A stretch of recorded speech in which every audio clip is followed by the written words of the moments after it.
Throughout the history of the Resident Evil series, we've seen many different types of zombies, from the slow, classic undead to ganados using firearms. But the zombies in Resident Evil 9 go a step farther.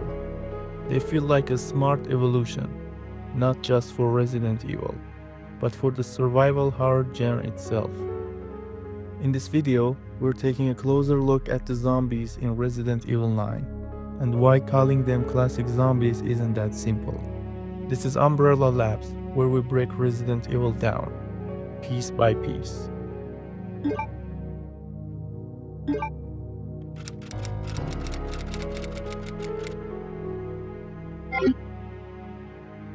Since 1998, when the first Resident Evil was released, zombies have always been a core part of the franchise. But they were never static. In the early games, classic zombies were slow, predictable, and mindless.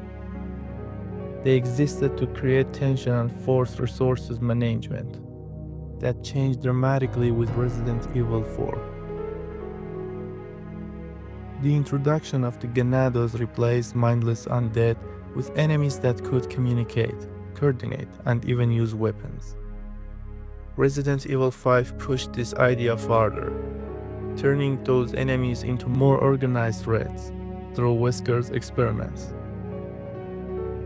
By Resident Evil 6, enemy behavior had evolved so far that the line between survival horror and action became increasingly blurred.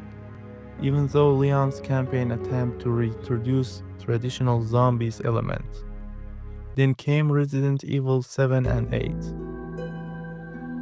where classic zombies were almost entirely absent, replaced by creatures like the molded and the lichens, monsters that were symbolic than traditional. And now, with Resident Evil 9 Requiem, the franchise appears to return to its roots.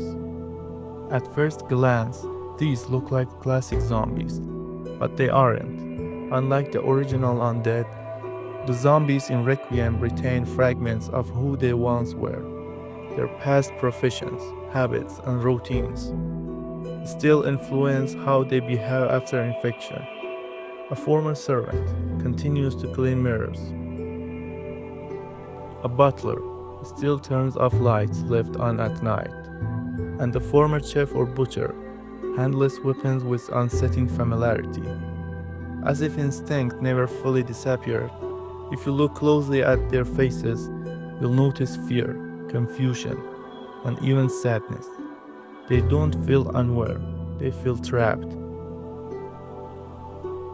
From a gameplay perspective, this fundamentally changed player interaction. Instead of facing identical enemies with predictable behavior patterns, each encounter carries uncertainty.